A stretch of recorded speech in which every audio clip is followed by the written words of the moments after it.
Je m'appelle Luc Fougérolles, je suis le concepteur de Crocopark et aujourd'hui je suis très content que nous puissions présenter au public de Crocopark les deux plus grandes espèces du monde de serpents, c'est-à-dire le python réticulé et l'anaconda. Nous avons choisi ces espèces-là parce qu'elles sont très spectaculaires, que les visiteurs marocains auront très rarement l'occasion de les voir ailleurs qu'à Crocopark. Et c'est peut-être pour moi un rêve d'enfant parce que je suis un passionné de reptiles. J'ai appris les serpents très jeune parce que je suis né à Agadir avec les Aïssawa du Maroc entre autres. Et puis après j'ai continué à me perfectionner dans d'autres parcs zoologiques dans le monde. Les serpents qui sont ici sont tous nés en Europe. Pour les pythons, ils sont tous nés en France. J'ai un ami qui était un de mes anciens salariés quand j'avais un parc zoologique en France. Et je les ai ramenés il y a 2 ans, ils étaient tout petits. C'est-à-dire que le python qui est ici, qui fait 95 kg aujourd'hui, quand je l'ai ramené il y a 2 ans, il faisait seulement 35 kg. Donc ils grandissent très très bien. Et ce qui est très bien, c'est que nous, on les connaît depuis qu'ils sont tout petits. Ça permet de les manipuler facilement, ça permet qu'ils ne soient pas agressifs. Donc ils sont très tranquilles et c'est beaucoup plus facile pour les élever. Pour le Maroc, on sait bien que c'est la première fois que les anacondas se trouvent au Maroc, c'est à Agadir. Et au niveau d'Afrique, est-ce qu'il y a d'autres anacondas en Afrique ou bien c'est le premier parc au niveau d'Afrique aussi?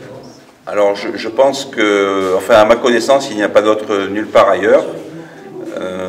Il y a naturellement quelques espèces de pythons en Afrique sud-saharienne et en Afrique équatoriale, mais dans des parcs zoologiques, à mon avis, c'est le seul endroit où il y a des serpents aussi gros et aussi variés que ce que nous avons aujourd'hui à Crocopark.